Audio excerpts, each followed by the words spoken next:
by sharing our mission statement with you. The Raymond Coalition for Youth empowers the community to promote positive youth development and reduce youth substance use and suicide risk. Our very lofty 10-year goal, which 2031, is to eliminate substance misuse among our youth in the greater Raymond community. So once again, thank you all for being here, and I'd like to take a moment to thank our sponsors as well. First, we have our annual sponsors, Beth Israel Lahey Health and Exeter Hospital, Walmart Logistics, M&T Bank.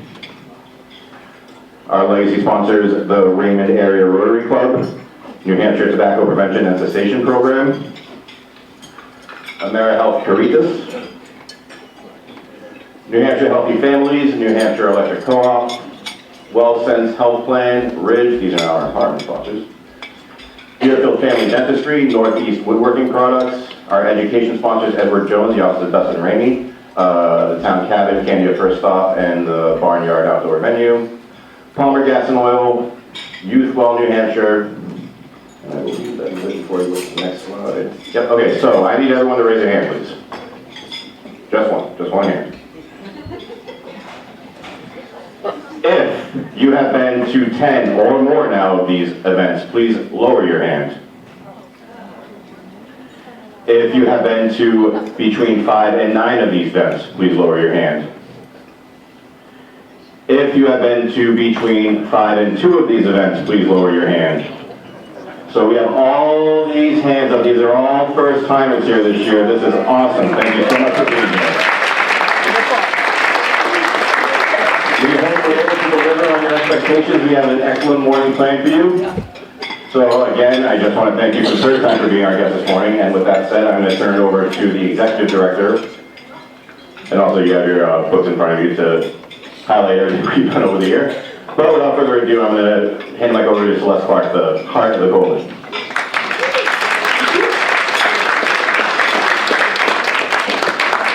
Good morning, everyone. Thank you so much for coming and being a part of our morning.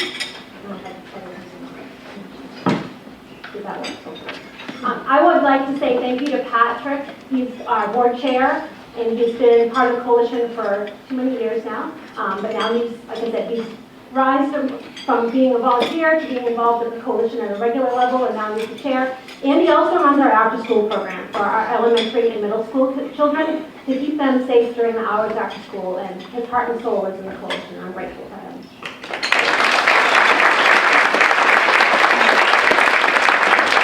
I also want to recognize all of the board members who are here today. If you can raise your hands. The Raymond Coalition for Youth is a nonprofit organization, and we do have a board of directors who helps to keep our work moving forward, and I'm grateful to all of them.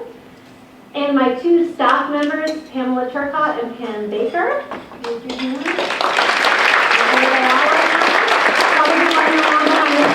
Something very helpful, because that's what they do. So to get started, I want to thank all of you. I know Patrick did, but thank all of you for being here today. The coalition, and I'm saying a lot of so I'm sorry about that. The theme of the morning is the wagon wheel, and it's very apropos for the work that the coalition does. The wagon wheel is a symbol of strength and endurance, stability and security, with all spokes working together going in the same direction. And every year we need to pick a theme for what the summit is going to be, which gets harder and harder every year. So we came upon the wagon wheel, and it really speaks to all of you in the room who make up the coalition. You're all the spokes on the wheel, all of us going together, working for the same mission, moving forward. I'm excited especially today to see old friends and new faces, but also that we have our Youth Action members here. If all of our Youth Action members could raise their hand, please.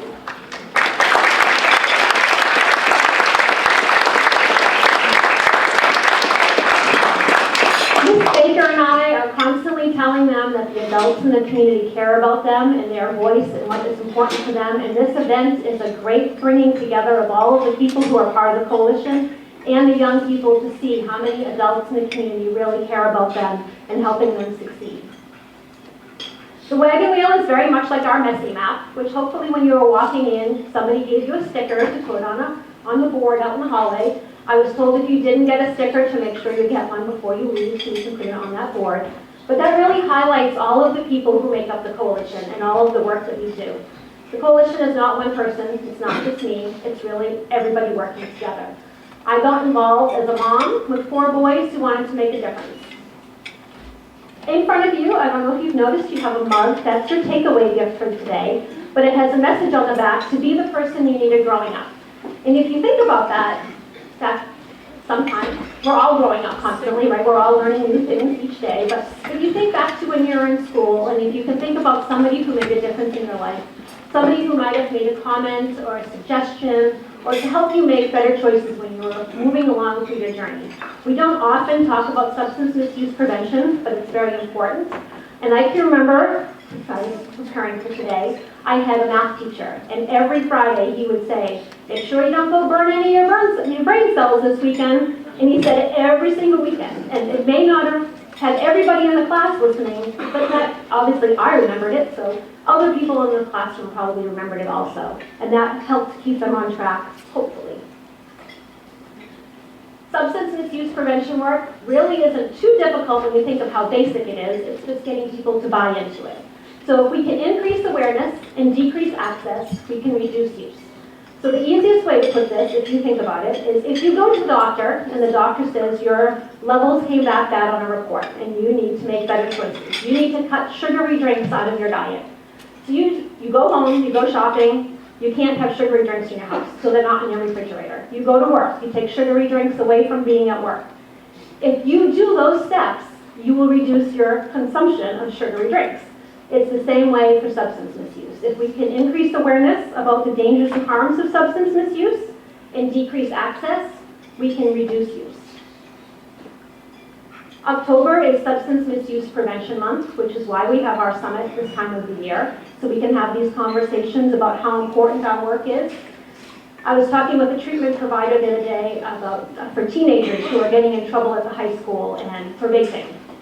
And the work that they're doing is simply amazing to help these individuals who are struggling with addiction to these vape pens. But the conversation turned to, if we could just stop them from using them and we could go upstream and reduce access to them, that would make our job so much easier. And that's why all of us are here together. That's what prevention is. If we can do prevention work in the first place, we wouldn't get to treatment. It helps save lives so that youth, families, and communities can thrive and flourish. So let's talk about some of the strengths of the coalition. Some numbers here is 66 Main Street. If any of you have been following the coalition in the past year, we've had a little bit of a rough road to get through, but the end result was we have our own office at 66 Main Street in downtown Raymond, which is very exciting. It's office space for all of our staff. Our community can come in and access resources. Throughout the summer, our youth action members had a place to meet and gather during the week. So it's definitely a huge win for a step moving forward for the coalition. This past year, we had 11 monthly coalition meetings. They're on the second Thursday of the month, if anyone's interested in joining us. We have great speakers who come in, great conversation. Ms. Baker runs youth action meetings on Mondays and Tuesdays every week, God bless her. And she even had the meetings in the summertime this year, so the kids would have some special place to go. And the students who are part of those groups really inspire me each day. When I say that we're all learning something each day, they teach me things. I had the opportunity to go and speak at the New Hampshire Environmental Health Conference last week, and Miss Marissa came with me, and she actually did the majority of our presentation, and she was cool as a cucumber. Getting ready to speak, I'm like, are you nervous? She said, no, I'm not nervous at all. And I dare say that out of the panel of speakers that were there, she probably did, I know she did the best job. So I'm very proud of her. But that was a great example of how, when we're talking about prevention, we're all here to care about our young people and preventing our young people from using. But when we step out of that box and we look, anybody who's concerned about the environment, that's an intersection of where our worlds meet. They were concerned about vape devices on the environment and that they're hazardous waste.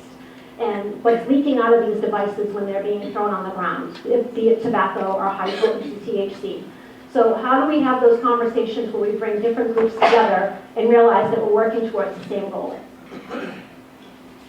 Speaking of which, we had our annual Operation Raymond cleanup in the springtime, and it's a community service day for our high school students, but families are also welcome to take kits home and clean up their neighborhood. We collected 12 pounds of cigarette butts during that event. Think about a cigarette butt and how much that probably weighs, and we collected 12 pounds. That wasn't what they collected the most of, because we give them a little scavenger hunt sheet, if you will, to brag about what the oddest item was that they found on their adventure, and what they collected the most of. And all of them collected the most of alcohol bottles. So if you think about alcohol bottles on the side of the road, we're walking on those roads, we're running on those roads, we're driving bicycles on those roads, we're driving vehicles on those roads, and other people are drinking alcohol and casually throwing the bottles out the window. So, another point of where prevention is so important. We participate in the DEA medication take-back twice a year. In the past year, we collected 423 pounds of medication at our Raymond event only. That's not the New Hampshire event or the national event. That's Raymond only. And again, think of a small pill. This event is an opportunity to have a conversation about the importance of medication safety and getting medication out of your home. And by the way, it's happening tomorrow in Raymond at Walgreens, 10 to 2. Stop by and say hello and get rid of your medication. We trained 12 people in the NAMI, National Alliance for Mental Illness Connect Suicide Prevention Training, and we're going to be doing trainings at our Raymond School District in the next month, training all of the staff. Once the staff are all trained, we're going to be training all of our young people, and then we're going to do a peer-to-peer training so our young people can train their peers in the schools on recognizing the signs of suicide and connecting with resources to help. On our Facebook account alone, we reached over 35,000 people in the past year. That's just on one platform, the messaging that we're sending out about prevention and the involvement of community. That's pretty impressive to know that the work that we're doing is reaching far and wide. But we still definitely have challenges, which is why all of us are in the room today, and again, why I'm so grateful for all of you being here. New Hampshire has higher rates of teen reported substance misuse compared to the nation, which is an alarming thing to think about. We have higher rates of underage drinking alcohol use, we have higher rates of marijuana, and higher rates of prescription drug misuse compared to the United States. We also collected vaping marijuana because it's an emerging threat that we are definitely concerned about. 17% of high school students reported vaping high-potency THC marijuana products. That is extremely concerning. We have Tanya joining us for a lunch and learn afterwards, which I am very excited. I know that a lot of you are saying, the majority of you are saying, so I'm excited about that to hear what she has to say.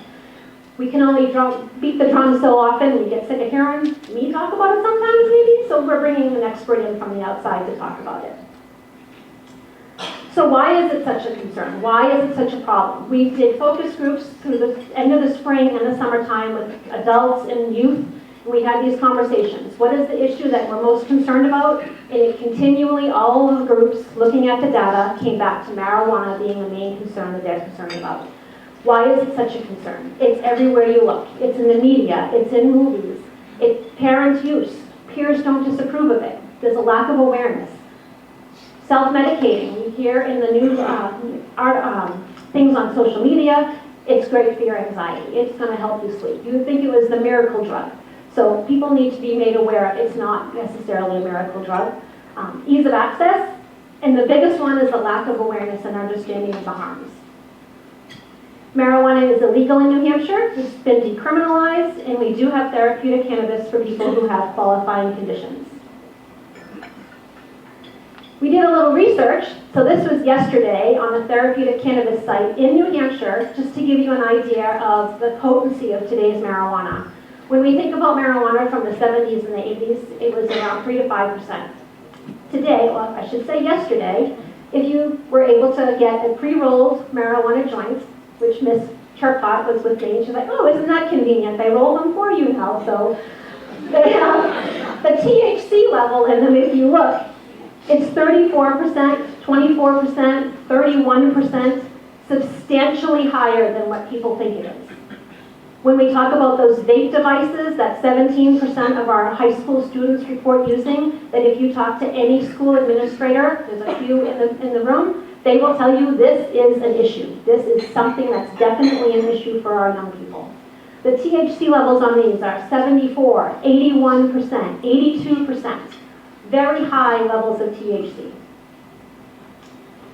So at one of those focus groups this summer, this quote came out of one of our young people's mouths. Why are we expected to fix this? Shouldn't the adults be doing something to help us with this? And Ms. Baker and I looked at each other and thought to ourselves, we definitely agree with you, but we need other people to help with this also. But it's about raising awareness to it. So we have opportunities. We need to equip our kids for a positive future where they will thrive and flourish. We need to help them increase their self-esteem and their self-awareness to know what a bad decision is. We need to teach them how to enjoy life without the need of a substance. And we need to encourage the adults in their lives to be positive role models. If adults are going to engage in adult behavior, that's not our issue. But if children are around and young people are around, please be aware of that. They don't necessarily need to see the behaviors that you're engaging in because you are influencing them with your words and your actions. And we need to continue to provide information and awareness on these issues. How you can support the coalition. There's many different ways to be a part of the coalition, and everybody fits into one of those things, and we're grateful for everybody.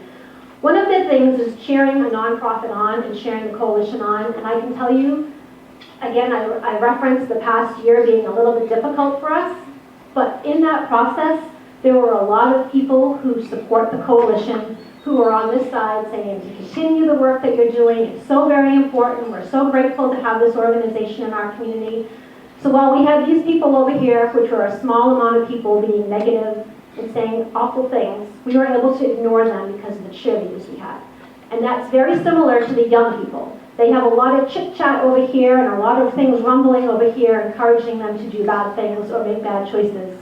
But with all of the adults here and all of the adults in their lives who are promoting positive, healthy choices for youth and encouraging them to do good things, that's where the cheerleading part comes in to be very important. Our annual gala is coming up on March 29th. If you're looking for a way to support the coalition financially, this is really a fun night out. We're going to have a live band this year, so I'm excited about that. We also have charity days through the state of New Hampshire, and we are the beneficiary next week at the Brook in Seabrook, New Hampshire, from Monday to Friday. And I want to revisit the Be the Person That You Needed Growing Up. Again, it's on your mug. I want you to take it with you. All of us have the ability to make a difference in the life of a young person. And we don't have to have a special degree. We don't have to have special training. It's really a matter of promoting living a healthy lifestyle and being there. If they have somebody they need to listen to them, you can be that person. In your little mugs, you also have an index card. I think you have one. Sorry, I was going to say you have two. You have one. That's what we're going to use for our evaluation this morning. I don't expect you to fill it out now, but we're going to keep it nice and simple. And it's just to show the effectiveness of this day with our funders. But if you could rate the day from 1 to 5, 1 being low, 5 being high, that you got a lot of information today, and if you'd like to leave a little message with that, that would be fantastic also. I'm excited that you're here, and I look forward to hearing from all of our speakers. And with that, I would like to introduce Senator Maggie Hassan. Who's the next?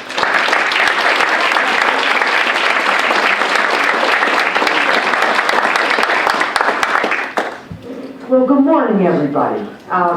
Celeste, thank you for that overview.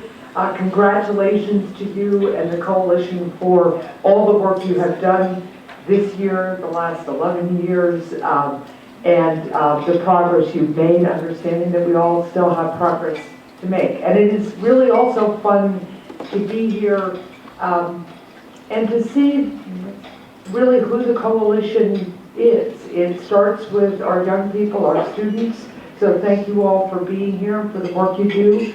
But there are people from the health professions and there are educators here. There are members of local and state government here. There are members of law enforcement here. And there are just concerned adults too. So thank you all for being here today, because it is this kind of partnership that makes an incredible, incredible difference. And Dr. Shessler, I'm not going to be able to stay to hear your remarks, but I'm going to get a report back, and I'm really looking forward to learning more. So thank you for being here. I know everybody's looking forward to your remarks too. I just want to touch this morning on a couple things, on why your work matters, and the need for us to continue to work together to meet this moment in the substance misuse crisis. I also want to make sure that we talk about how important it is to make it easier for young people to get the mental health support that they need. As we all know too well, drug and alcohol abuse have taken a toll on people from every place and every background. People from cities and small towns, rich and poor, young and old. The pain and struggle of addiction, luckily I'm not using the slides.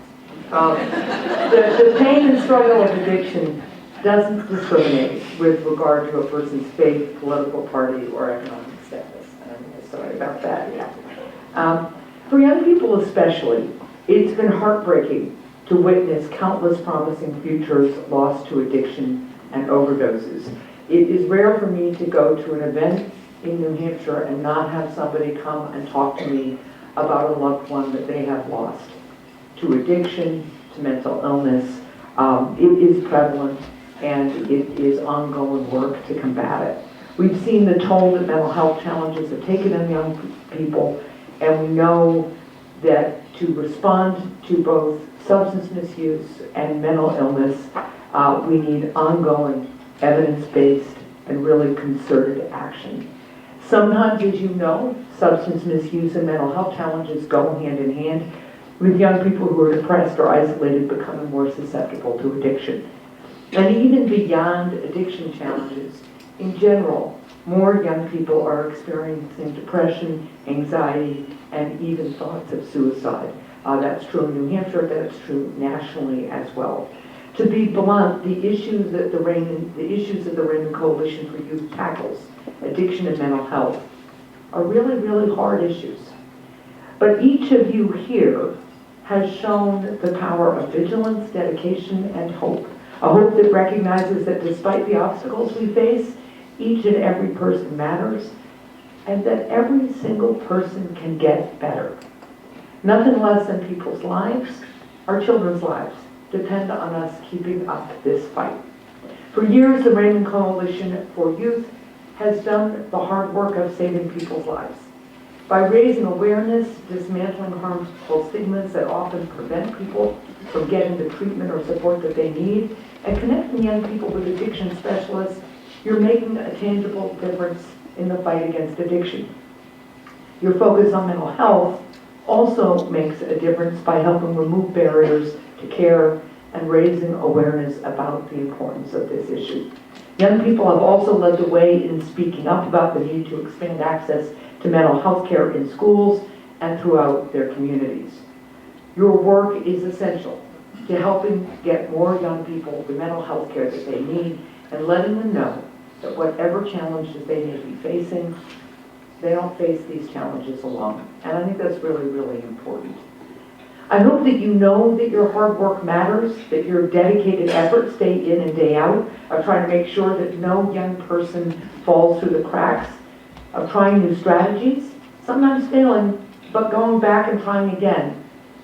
These strategies, above all else, matter because you are just continuing to try.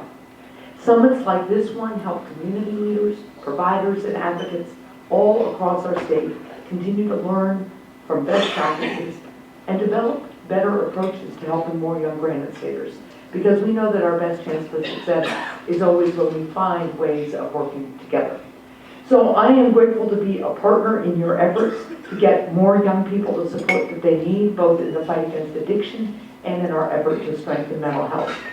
Thanks in part to the work of people like all of you who are here, there are real signs of progress, including new data showing a recent decrease in overdose deaths, both nationally and here in New Hampshire.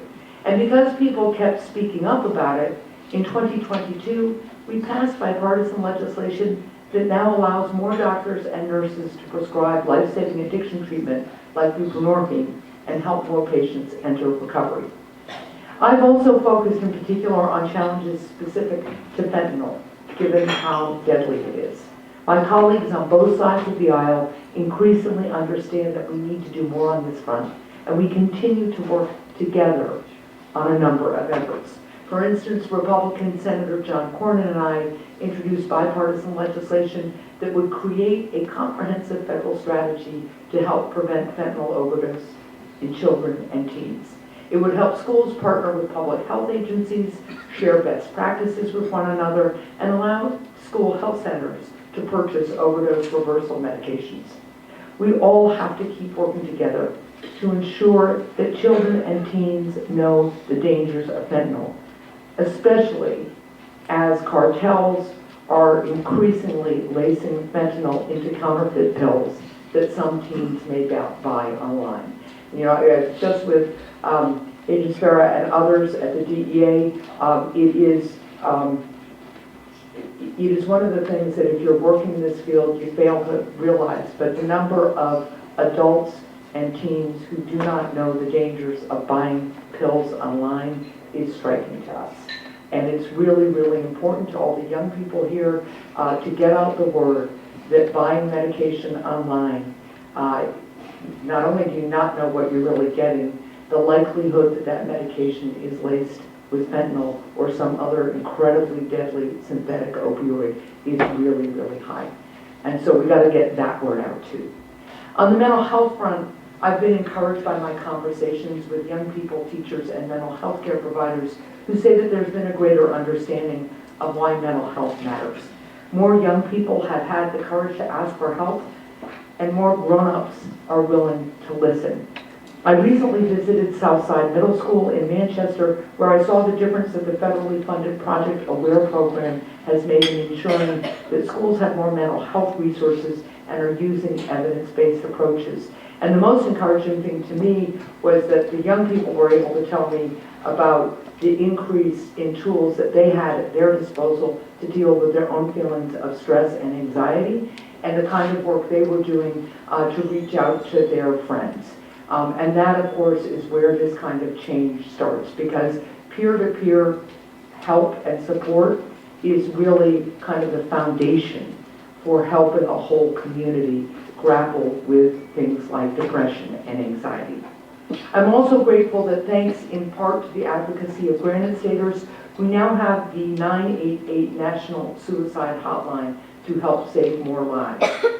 And by the way, if you are a veteran or if you know a veteran, that 988 number, you can then just hit number 1 as the first option once you're connected, and that crisis line is just for veterans because we know the unique challenges they face. So please spread the word about 988. These advances don't mark the end of our work, of course, but rather serve as a reminder that we can make progress on these issues when we're willing to put in the work just as all of you do. Forging additional legislative progress won't be easy because legislative progress is rarely easy. It's just the nature of the work. But your work on the ground helps us get more legislation across the finish line. I've seen time and again the advocacy of people on the front lines who through their work demonstrate what strategies are effective, can move the needle, and push our leaders to make change. And a final word before I close. The work that the Raymond Coalition for Youth does demonstrates New Hampshire at its best. By bringing all hands on deck, young people, healthcare providers, first responders, educators, community leaders, and more, you're showing once again that when Granite Staters are facing our most difficult moments, we summon what is best in each of us. And I'll add that the American mission is to bring out the best in each other, right? So at the heart of your effort to help young people struggling with addiction is empathy. Empathy, the ability to understand and identify with another person's situation and struggles. Empathy also provides the foundation for the understanding that while we may all live different lives, we really have a stake in each other's success. And that in a democracy like ours, our futures are inexorably linked. With empathy comes the understanding that every child deserves a chance to reach their full potential, even if they're not our own child, because every child matters. Every person counts. You all know that as well as anyone. The young lives at risk being lost to addiction or suicide, they're someone's son or daughter. They deserve a chance to grow up and follow their dreams, to become doctors, artists, Marines, to have a family of their own, to do all the things that our children do to make our lives and our world better, not just for themselves, but for everyone else too. To the young people here in particular, You know, a lot of times I think we all get tired, we all get busy. I'm sure for the young people, you've witnessed this with your parents. There's just a lot going on, and there's a lot to do. But at the heart of a democracy is the understanding that nobody else is going to do the work of the democracy but us. We were founded on the idea that everyday people are capable of coming together and governing themselves, doing it peacefully, constructively, weathering each other's disagreements and appreciating them, using that muscle of empathy to understand that just because somebody disagrees with you doesn't mean that they're a bad person or that you shouldn't listen to them. That was what our founders imagined, this world in which we could all chart our own futures. And that's what is at stake when we talk about a democracy. The youth of the Raymond Coalition are doing that work. You're standing up for yourselves, you're listening to each other, you're reinforcing the value that in a democracy, every single person counts. Every single person matters. And the Raymond Coalition for Youth helps give more young people that chance, not only to thrive, to fulfill their dreams, but when you do your work, you strengthen the bonds of our community and of our democracy itself. So I am really, really grateful for your work, and I'm with you in the mission to ensure that every Granite Stater, every American, every child, not only counts, but they know that they do. Thanks, everybody, and have a great rest of the day.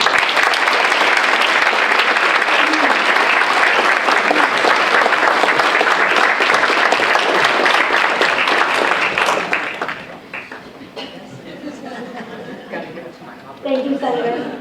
She highlighted a lot of the things that I took out of my spot, so I appreciate her. Ms. Haley, can I ask you to help with the PowerPoint transition? I'm very excited, and the next speaker speaks to the value of our wagon wheel. We have Dr. Erik Shessler with us today. This summer we were at our summer fun series on the town common, and Ms. Haley and her mom Alex were there, and we were talking about the prevention summit, and I said, oh, I'm trying to find a speaker, and we're trying to figure out who would be a great speaker. And Haley said, Dr. Shessler, he would be amazing. We need to ask him to come. So he came highly recommended by Haley and her mom, and I'm very excited that he said yes to come this morning and be a part of our morning. So with that, I'm going to introduce Dr. Erik Shessler.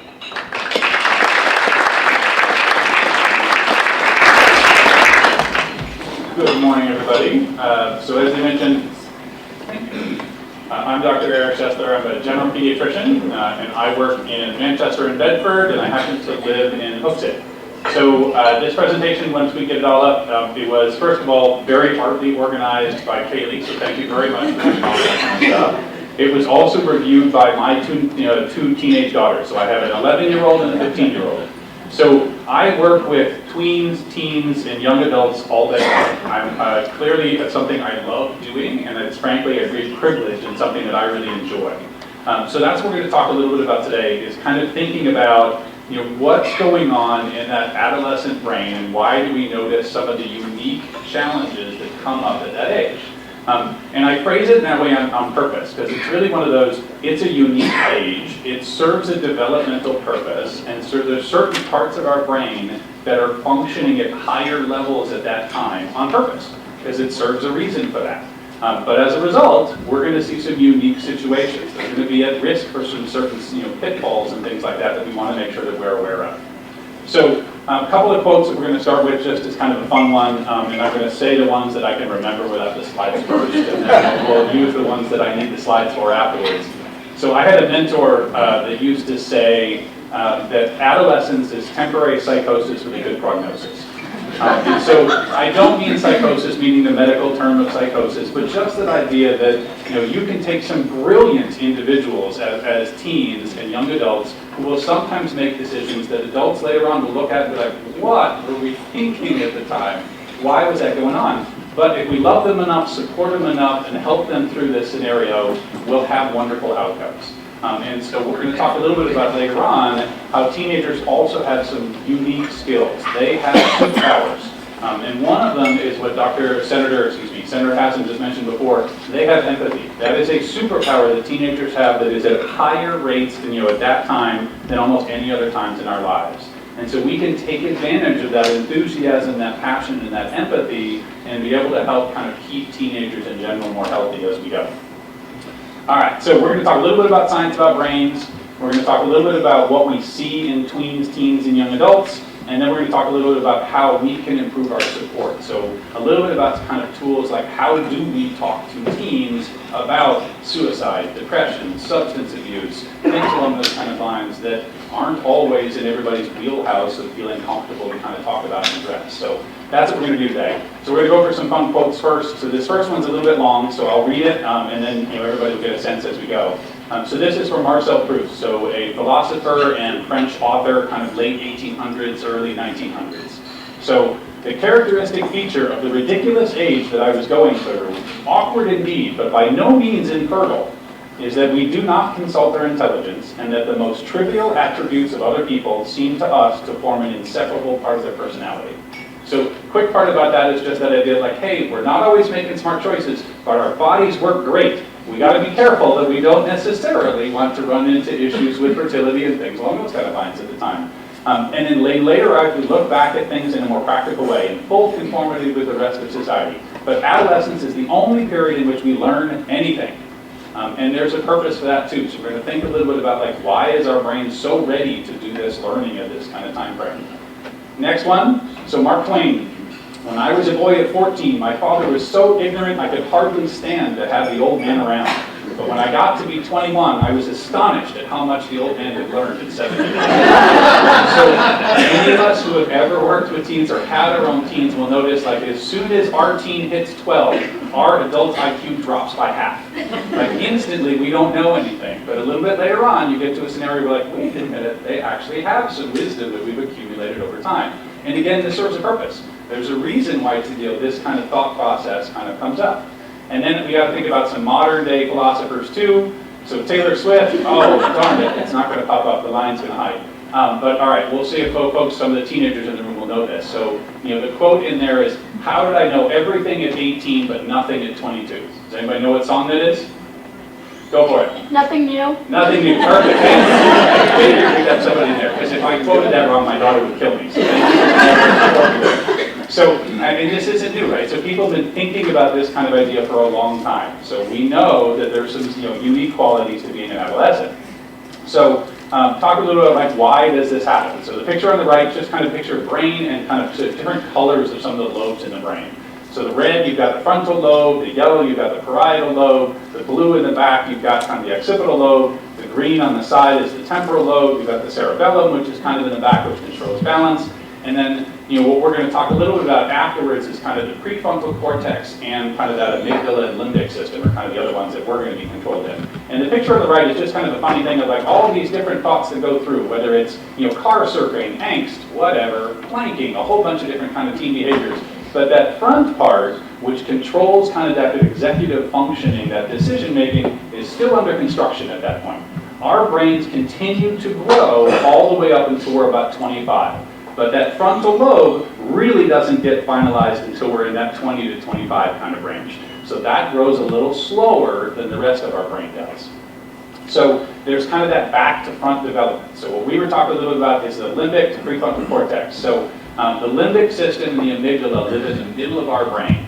And what those do is they control behavior, emotions, pleasure center, reward system, things along those kind of lines. And at this age in adolescence, that part of your brain is growing faster than any other part of your brain is. And it's more sensitive than any other part of the brain is at that time. So as a result, teenagers are going to have those emotions higher than you're going to have at any other time in your life. You're going to be focused that much more on immediate reward than you will be at any other time in your life. And so that's really kind of what the backbone of some of this process is. But that prefrontal cortex in the front there isn't fully developed yet. And so we've got these big heightened emotions, but we can't necessarily think through them and organize them in the same way that you might later on in your life. So why is there an imbalance? We need risk takers and explorers. So we're going to sprinkle fun quotes kind of as we go. So if we smartened up sooner, we would end up dumber. And so there's purposes for all of this kind of thing. So if you think back years and years ago, so as parents, we're all kind of focused, we create this nice, warm, supportive nest, right? Like it's very comfortable there. Why would you ever leave? And the answer is, you have to developmentally, there has to be a period of time where you're going to feel like, I can do anything. I'm courageous, I'm indestructible, I can do whatever I need to, I'm ready to leave this nest kind of thing. Because if you didn't have that scenario, you'd never leave. You create that nest and you'd stay right in that comfort zone the whole time. So it serves a purpose. If you think back through history, whether it's the world's conquerors with Alexander the Great, whether it's the world's explorers like Erik the Red, whatever the scenario is, they actually did a lot of these things when they were teenagers and young adults. And there's a purpose for that. Again, that's one of those, this is the time frame where they've got these skills that is a unique opportunity and they're willing and wanting to show off those particular skills at the time. It's an important kind of piece to that. So our cognitive abilities and rational decision making may equal an adult, but we've got a rookie driver here. We're still learning how to utilize these skills effectively at the time. So, we've got an increased vulnerability to peer pressure. So we know this is a scenario, right? We're more likely to focus on that immediate reward because that part of the brain is ready to get those sensations as quickly as we can. We've got poor understanding of those long-term consequences. And so that's that idea like, hey, I'm thinking right now, I've got this reward sitting in front of me, I'm not going to delay this later on. And we see this in little kids all the time, right? But it happens in teenagers too. So the little kid is like, hey, I can have one piece of candy now, or I can have a bag of candy next week. I don't even know how long the week is. I want the one piece of candy right now because that's what's sitting there, right? And so that's really what we're kind of thinking about through that adolescence time frame. And then the bottom left there, harder under periods of emotional stress. So if your emotions are sky high, when you struggle, when you've got those times when you're going through emotional stress, it's going to be that much harder because your emotions are stronger than they will ever be at any other time in your life. So we just got to be thinking through that kind of stuff. All right, so key message here. So thinking back a little bit. So I mentioned that quote that I was mentioning before. So adolescence is temporary psychosis with a good prognosis. So the part of that I don't necessarily like is that phrase of psychosis. We use it because it rhymes and it's fun for that particular quote. But there's nothing wrong. Like this isn't. Adolescents are not deficient adults. They are not broken in any way, shape, or form. If we act that way, they will think that way. Right? So it's not, adolescents are not broken, there's nothing wrong with them at all. They're developmentally doing exactly what they're supposed to be doing at that particular time. And in fact, if we're going to talk about it in a second, they have superpowers. They have things right then that they're going to be better at than they will be at any other times in their lives. And so you want to be thinking about that. So there's a book I often like to recommend. So this is Congratulations, You're Having a Teen. It's by Dr. Ken Van Ginsberg. He's a adolescent medicine specialist. So I mentioned before that I have two daughters. So I have a tween and a teen. I have an 11-year-old and a 15-year-old daughter. So it's just me, a whole bunch of women in the house, and the testicleless dog. And so when I tell people that, the first response that I get most commonly is, it's got to be so hard in your household right now. Like that's a lot of kind of just emotion and all that stuff going around. And I'd like to flip that script a little bit. It's quite the opposite. Having teenagers is fantastic. Now, obviously I'm biased. I work with teenagers all the time, right? But it's really a lot of fun. As a parent, I have a lot more fun in that coach role than I do in that authoritative role. When they're 4, 5, or 6, I have to just tell them what the rules are. We have to stick to our plan. We've got our schedule. We have to move through. When I'm working with adolescents, when I'm working with my own teenagers, and again, this is easier said than done with your own teenagers, but it's really about making sure that I'm empowering them to make some of those good decisions. So we've got the teenagers sprinkled around the room. Are you more likely to listen when your parent tells you something, or are you more likely to listen when you come up with that decision on your own? Yeah. Right, like decision on your own, right? That's not news to anybody. So that's the kind of role. So as parents, we want to frame shift a little bit to, we're not in the same role we were when our kids were toddlers and grade school kids. We want to be thinking a little bit more in that coach role. How do I coach and help support you to come to those next decisions that will help you in your health in the long run? Similarly, what we're really focusing on at this age is we want to help the teenagers develop the skills so that they're going to be fully functioning adults, and to be fully functioning adults that not only do well in their lives, but are going to be like great friends and great kind of spouses, great kind of employees, things along that kind of, and people you want to hang out with. right? So now the goal isn't necessarily to be friends with them as a teenager. We hope we're all friendly at home. But there are going to be times when there's going to be friction, right? We're not necessarily trying to be best friends at the time. We're trying to work on developing the skills so that when we're an adult later on, then we can be best friends and we can have that relationship. And I truly enjoy being with my teenager and my then adult later on. So that's kind of what we're thinking a little bit about. So this is kind of a fun book that just kind of goes through a little bit of that messaging. So we talked about superpowers. So again, there's some great things now that adolescents have that they'll kind of have as a unique scenario. So first, they're emotionally brilliant. We just talked about that part of their brain is more sensitive than it will be at any other times in their lives, and they're going to be kind of thinking that way as a result. So they're emotionally brilliant. They're avid explorers. They have strength and courage. So I think in the further slide I might have mixed this up. So this is an older version. So the strength part has to do with that they're physically stronger than you will be in almost any other times in your life, right? So teenagers, young adults, there's a reason why the country uses those individuals as our soldiers, right? Because they can do things physically you can't do in other times in your life. You are physically stronger. And then the courage part. This is both physical courage, moral courage, and intellectual courage. So the physical courage is obvious, right? So adolescents often think they're invulnerable and invincible, right? So there's a physical courage that goes along with that. You're willing to try and do things that nobody else would do. Who here has tried to learn how to ski as an adult? Okay, how did that go? Terrible. Right. So as you're about to go down that hill, you're thinking about, I'm going to break my leg. I'm going to break my neck. This is a horrible idea. What am I doing? Can I get back on the chairlift and go back down? Does it go that way? I'm not sure.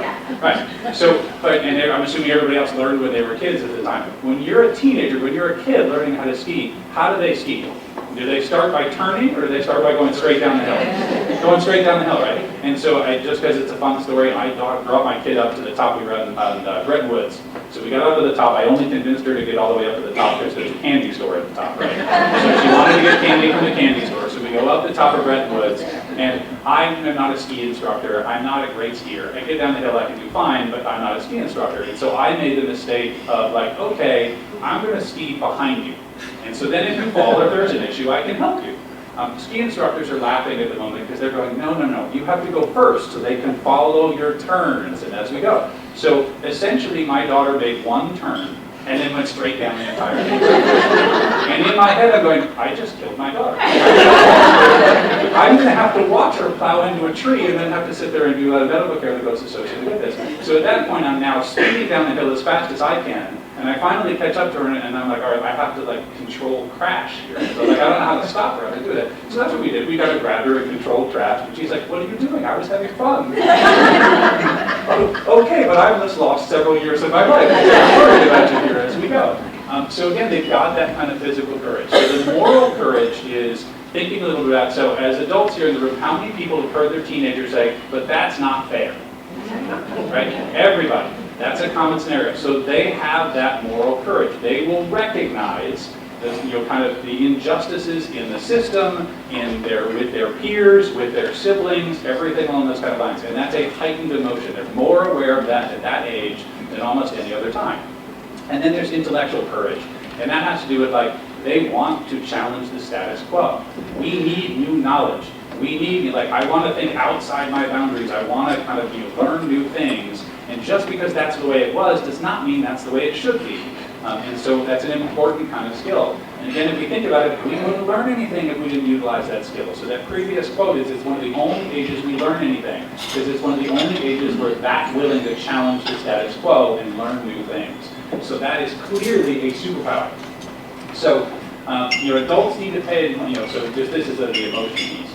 So, why was Shakespeare so popular back in the 1600s, 1700s kind of thing? Anybody have kind of an idea? Why were those plays so popular, the tragedies and the comedies, things like that? It's basically because it made us feel raw emotion. Basically, whether it's, tragedies trying to like, I needed to be sad, I needed to feel that emotion. Whether it's comedy, I needed to laugh, things along those kind of lines. Adults need to pay money to feel the same raw emotion that teenagers feel every single day. Right? And so later on in our lives, that's why the entertainment industry is kind of so successful, because we sometimes need help to feel different feelings that we don't necessarily get a chance to see all the time. The teenagers get a chance to feel this all the time.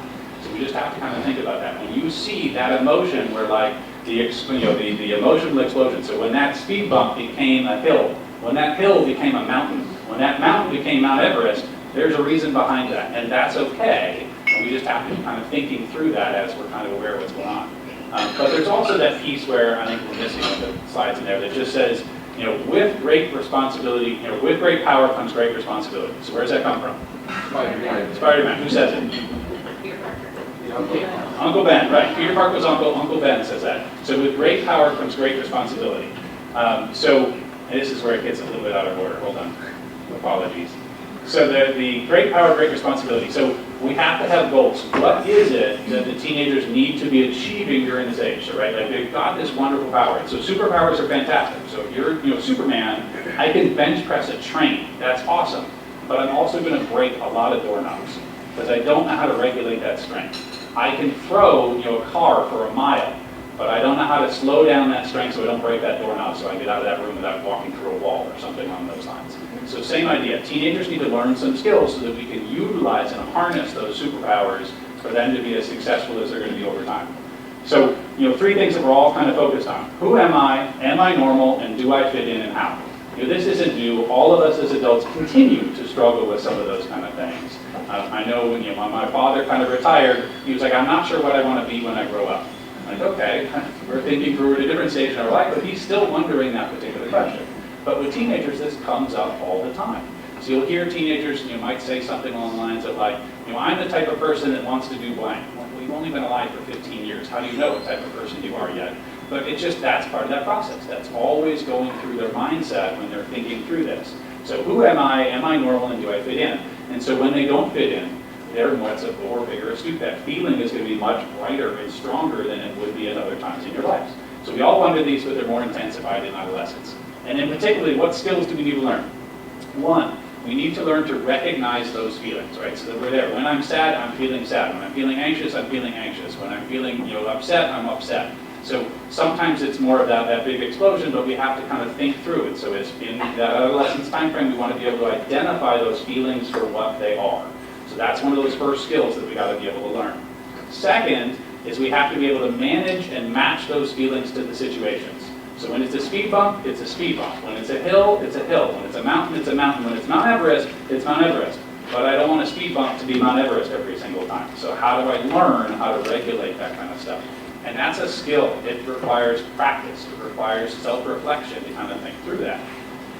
And so in order to be able to handle that and to do those things, we have to actively search for our own tips and tricks and strategies and the coping strategies that we do. So I'll have folks kind of shout them out. What are some of its coping strategies? What do you do when you feel overwhelmed? Box breathing. Box breathing, perfect. What's another one? That's it.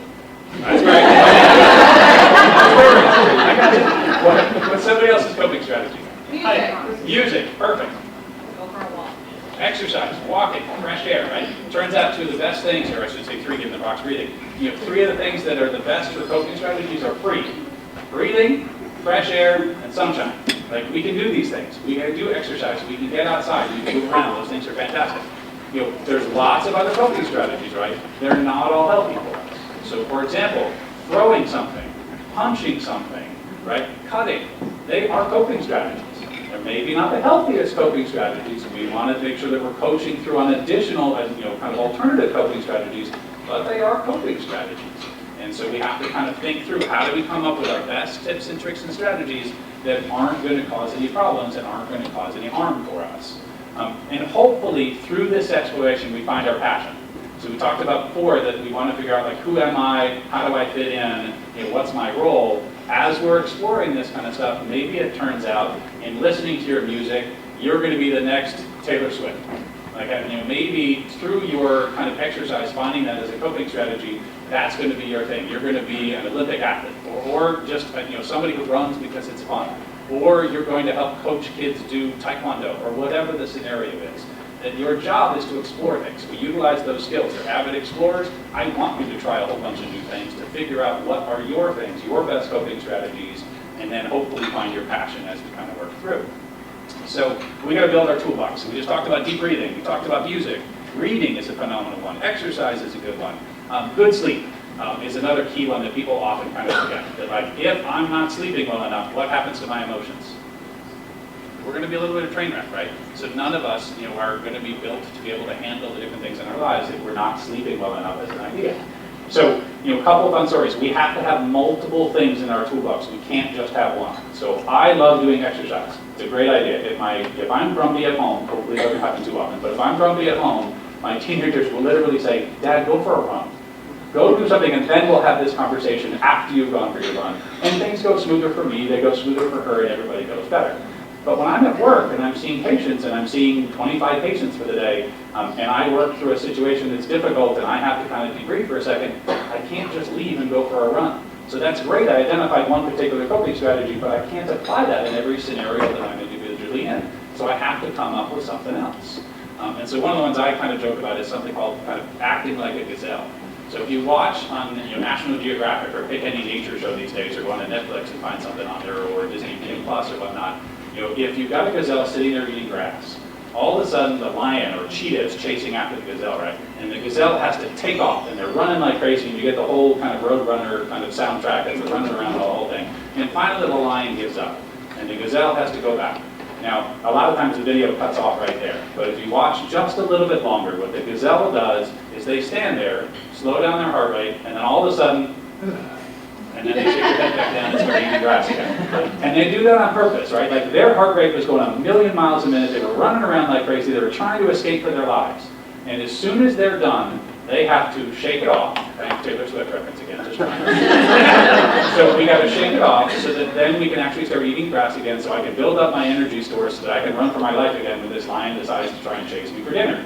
And so making sure that we've got multiple strategies that will help us as we kind of think through this. So sorry, I got to go backwards now a little bit here. So just talk a little bit about that at-risk stuff. So, thinking about, again, some quotes and then some at-risk pieces. So I wish parents and adults would remember what it was like to be a teen. I think they would really learn from who they used to be. And then if we were going to ask, so this one is an important piece. So we're going to ask teenagers and encourage them to talk. We have to be willing to listen to what they have to hear, including if we don't like it. That's okay. That's part of the idea. We want to have that open communication. So using my daughter as an example again recently, and just kind of we had Senator Hassel here as an example, kind of politics. She's like, what if I disagree with one of your kind of thoughts in politics? I said, that would be fantastic. And she looked at me like I was crazy. I said, what? She says, what do you mean? I said, no, if you can come up with an organized thought process and explain that to me of why you think this, and we happen to disagree, fantastic, good for you, that you've exercised a whole bunch of skills. You've shown me that you can do this critical reasoning, thinking, you went up from, you notified a problem, you thought through this a little bit, and you came up with an opinion. Your opinion doesn't have to match mine. I'm just trying to coach you through how to get to a constructive opinion. And so that was fantastic. And so this was kind of news to her to think like, wait, adults might want people to disagree with them periodically. So just important to kind of think through that. So if I want her to talk, I have to be okay with what she says, and I have to be willing to listen to that a little bit. So at risk. So having a brain that's learning and flexible and malleable is fantastic, but it also means it's very suggestible. So again, we're trying to figure out where we fit in, right? So if somebody tells you this, vape, and so cigarettes is kind of gone, right? So as adults, there was cigarettes for us in high school, cigarettes are gone, it's entirely vaping, also with marijuana, as we just heard about a little bit before. But if somebody tells you this is the cool thing to do, you're going to think that way. It's like, hey, I'm going to do this to fit in, and then we're going to run into some other problems from that standpoint. We're way more sensitive to peer pressure, regardless of what that is, whether it's eating disorder-related things, whether that's what my body shape looks like, whether that's the substance abuse issues, things along those kind of lines. I'm also going to shift gears a little bit, just talk a little bit about kind of social media and kind of internet stuff here a little bit too, but we're also very susceptible to pressure from outside. So when we're sitting there listening to Taylor Swift, there's going to be a pop-up afterwards that talks about an ad. Where does that pop-up come from? It comes from bots that are built from geniuses around the world that have figured out that if I put this next to Taylor Swift, people are going to press it, and then I'm going to see this, and then I'm going to go right down this rabbit hole, and they're going to sell you a whole bunch of kind of ideas and kind of products and things along those kind of lines. And then several hours later, you've killed a whole bunch of time. Your brain didn't get any rest when you were supposed to be sleeping during this whole particular time frame. And you saw a whole bunch of pictures of people that have body shapes that you're never going to attain at a whole time, having a ton of fun all the time that you never seem to have fun at the same time. And they're sitting there vaping. And why am I vaping? I should be doing that because they look like they're having a whole lot of fun at the same time. So all of a sudden we think back through and we're being sucked down. And so people are taking advantage of you and taking advantage of us because that they're aware that our brains think this way, right? So that we're suggestible there. So consuming highly processed information is like eating highly processed food. And so one version of this, I had a picture of Homer Simpson with his donut, like donut. So he's sitting there really excited. We're having a ton of fun with that, but that's not helping his waistline at the end, right? And so highly processed information is very similar to the highly processed foods, just doesn't help us in kind of the long run. So we have to be aware of that. And so teenagers have higher rates of depression, anxiety, suicidality, and substance abuse. And in a different version of this, and I apologize it didn't pull up, there's a picture of Kermit the Frog with a cigarette giving everybody the finger. So I had that in there. My daughter added that in. She also added a picture of Flaming Elmo and a bunch of other stuff as you go. So you didn't get to see that version of it, unfortunately. But just one of those things that kind of comes up. And so we just have to be aware of this, that we know these are kind of things. So whether it's in the primary care office, and I'm talking through kind of that, those different feelings, right? So I'm asking about depression, anxiety, that kind of stuff, and teenagers are like, oh, I don't notice any of that. Well, there's a lot of drama that goes around in your school, right? Oh, you're totally right. Johnny did this, or Julie did this, or this person is challenging with whatnot. So starting the conversation with like, hey, what's going on at school? What kind of things are you kind of exposed to really kind of helps. So when I'm asking about substance abuse, for example, I'll often start with like, what do you see at school? Because if I ask you yes or no questions, I'm going to get yes or no answers, right? So I don't want to do that. I don't want to ask pointed questions. I want to ask open-ended questions. So in your school, so we have a teenager sitting here. Kaylee, I'm going to pick on you because you're here and you're in college, but at this point, so in your school, there's a whole bunch of folks doing kind of drinking, that kind of stuff. What kind of stuff do you see at your school? A lot of underage drinking, still college. Right, so you're in college, so underage drinking kind of thing. And so, opens the door for me to have some of these conversations. So it's one of those like, oh, that's kind of the most common. Is pills a big deal in your school? Do you see that at all as a scenario? Becoming a little bit more popular and also more conservative. Right, so again, I'm not asking yes or no questions, I'm asking what's going on in school. I can then, follow that up by asking about like, hey, what are your friends into kind of thing, right? I didn't ask for their names, I didn't ask for their parents' phone numbers, so I'm not asking you to rat anybody out as a scenario. But if I can start out with what's going on in school, and then I can start about what's kind of going on in your friends, even if you won't tell me the truth about what you're doing, I know what you're exposed to. And so I know what types of things I should be thinking about to help keep you healthy kind of down the line. And so next what we're going to do is talk a little bit about some skills that we can learn as adults and parents to be able to help out. So adults and parents actually matter more now than ever. People constantly, it's one of those kind of pet peeves of mine, but it's one of those misnomers that people like, nobody listens to their parents when they're teenagers. Wrong. They absolutely do. In a different way. So sometimes it might be like, yeah, I got it, leave me alone. But they're listening and they're hearing. And so a couple things that are key. We know that young people need safe, secure, sustained relationships to thrive. We also know that having those such relationships can allow them to heal from hard pasts. So we are not defined by the trauma that happens to come up in our lives. Resiliency is something that we can practice, that we can show, and something that can be taught as we kind of go forward. So we're not defined by what necessarily happened during the rest of our lives. And so we want to make sure that we have that kind of loving relationship and that we kind of show, we're asking them to have that kind of accountability and that we're trying to work and support them as we go. Not necessarily cheerleading. So if I celebrate the physical win, so if I celebrate things like, great job, you got straight A's. Great job, you've never smoked a joint in your life. That's amazing. What happens when they don't get a straight A and maybe they did try kind of vaping at some point? Are they likely to tell me? Because I just kept celebrating specific achievements. You got first on this particular race. Wonderful. So instead, what I want to be able to do is we want to think about strength-based communication and thinking a little bit about how do I kind of support them. So like, I love your creativity. You did that you're kind of thinking through that critical thinking. Like, so when my daughter came up with a political opinion that's different from mine, I love that thought process. That's so original. Nice job for thinking through that kind of idea. You were really worried about Julie's feelings at the moment. Like, that shows amazing empathy. You are so much better at that than I am. My daughters call me an emotionless robot. Not accurate, but compared to their heightened emotions, sure, like that's fine. But it's one of those like, you have empathy. You have a superpower. That is incredible. You are way better at noticing when mommy's mad at me than I am. So they literally give me tips. I'm like, Dad, you need to stop. You're shoveling yourself in a hole here. So I'll look to them and get a sense from them as an idea. So we got to learn how to do this communication. We got to be able to coach people how to do that, right? So we have to mix hot and cold water. So when we've got that part of our brain and our amygdala that's ready to fire off those emotions, we're really good at the hot temperature and the hot emotions, right? But we also have to figure out those tips and tricks and strategies, so that deep breathing, shake it off like a gazelle, whatever the case might be, to be able to say, okay, now I can activate my frontal lobe and activate a little of that cold water. And so this is going to be a little bit kind of like, the porridge, right? So we've got our 3 bears. So we don't want it to be too hot, right? We don't want it to be pure emotion. We don't want it to be too cold, because I don't want to be an emotionless robot. That's not good either. So we have to match those appropriately. And so figuring out, as you mentioned, to kind of match the, speed bumps as speed bumps, hills as hills, mountains as mountains. So we got to adjust those temperatures. And that's, again, it's a skill, and it's something we can support people to learn. So young people are more resilient. If you important people in their lives, believe in them unconditionally and hold them to high expectations. That doesn't necessarily mean just being strict. That might mean like, I know you can do this because you have this skill. So that is a phrase I use a lot. I know you can do blank because you have blank.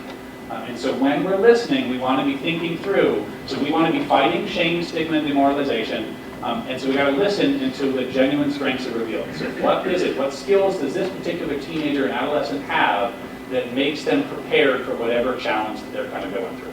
So we were talking about marijuana before.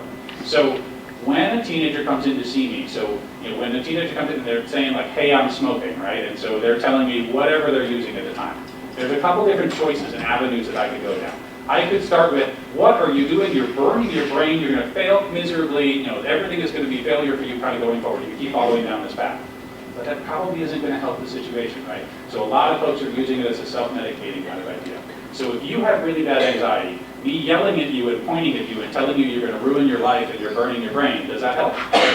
No, right? That's not going to be a very effective strategy. So instead I want to be thinking through what are those individual strengths. So maybe that individual helps their sibling with their homework, or maybe that individual is really like helping my friend through her kind of issue with her depression, things like that. Then great. Empathy and your kind of feelings is your superpower, right? So maybe you're a super sensor. That's that particular strength. So how much more valuable is it if maybe I phrase it as like, you've got that, your empathy is so amazing. You are so good at being able to kind of think through and help people through their individual problems that, I hate for you to lose that in kind of a puff of smoke, right? So I don't want you to lose that power. You can handle this as an idea. Or I might use an analogy about like video games. So raise your hand who plays video games. All right, so we got a mix of teens and adults, perfect. So when you play video games, if you've got a life bar for a lot of these different things, right? You're going to play the video game a little different if your life bar is 80% all the time, and if it's 100% all the time, right? So can you succeed at school when you're smoking marijuana? Yeah, you can. Can you succeed at sports if you're smoking marijuana? Yes, you can. But you're doing all of that with about an 80% life bar. You can do better. You're watering down your amazing efforts and your amazing skills based on whatever the different substance goes on, right? And we're talking about kind of marijuana here, but I might talk to a teenager and say, they're expecting me to yell at them. So coming with a different kind of approach and saying like, hey, there's a lot of different reasons why someone might smoke marijuana, right? Sometimes it's a social thing. Some people say it makes them feel better. Some people do it because it helps them sleep. Like, do you mind kind of sharing with me, what are your reasons? Like, hey, just starting through that conversation. And maybe I talk a little bit about, kind of pills or ecstasy. Like, are you doing any of those kind of things? No, I've never tried any of those things before. And then I can start out with like, you know what, congratulations. Nice job for making good choices, right? So alcohol, cigarettes, nicotine, marijuana, they're not good for you. You know this, you've been told this forever. But they're also not going to kill you the first time you try them, right? Everything else is on the other side of that line. Congratulations for recognizing there's a line there and not doing that. At that point, you've got the teenager's jaw dropping like, wait, I just told him I smoke marijuana and he told me congratulations? Like, that's not quite what they were expecting this visit to go, right? And then you can move it in whatever direction that particular teenager needs to be able to help them kind of get where they need to go, kind of thing. You could kind of talk a little about, marijuana piece. I'm not asking for the name of their dealer or where they're getting it per se, but we can talk through a little bit about like, it turns out, drug dealers aren't the most trustworthy people in the country. Who knew? You don't know what's actually in the marijuana that you're doing. And by that point, the teenager's like, yeah, actually, my friend Billy got this really bad trip on blankety blank. And like, so then we can talk a little more like, well, how important is it to you to potentially kind of not be doing that kind of thing? Or asking a little bit about like, what's normal? So what do you think the average high schooler does? Folks who use marijuana every day tend to hang out with teenagers who use marijuana every day. And so then they tend to think like everybody does it every day. I'm like, well, the statistics that we showed before, one of those, it's there, but not everybody does it every single day. So maybe part of that idea is how do we get you back to normal? So how do I think through what's best for your health and what your goals are? And so thinking about their goals. So trying to impose our goals as adults on the teenagers isn't going to work as effectively. We want to make sure that we're listening to what their goals are, what's important to them, and having them help guide that conversation, working through that strengths-based communication. All right, so I'm going to stop there because a lot of this stuff is a little bit out of order now. But loving is seeing someone as they deserve to be seen, as they really are, not through the lens of the behaviors they sometimes needed to display. So when we have that big explosion of emotion and they're swearing at us, and I'm the worst parent in the world. So anybody remember the book Purplelicious? So there's Pinkalicious, Purplelicious, Goldilicious for like little kids. So it's a Purplelicious, and one of the ones, the daughter comes home, she's a preteen at the time, and nobody likes pink. And the dad says, like, are you sure nobody likes pink? And at that point she says, like, you don't know anything. And then, all of a sudden she, I always used to add the lines, she stomps upstairs, slams the door and says, you ruined my life, Dad, you know nothing. And my daughters are like, that line's not in the book. I'm like, well, it really is in the book.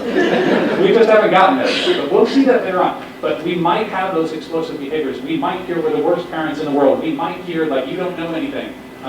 But that's not necessarily who folks are at their core, right? So they're just having that emotional response. So really love is seeing through that emotional response to who they are as an individual, recognizing those strengths and helping build those as we kind of go forward. So teens want to do the right thing.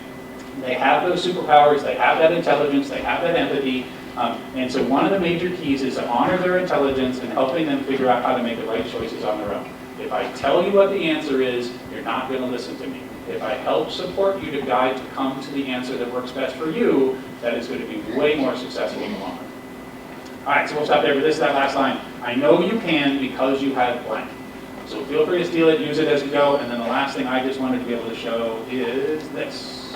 Center for Parent-Teen Communication, great website. They actually, teenagers can use it, adults can use it, talks all about that strength-based communication kind of stuff. Feel free to kind of share that, I'll leave that up there, but we can do some questions.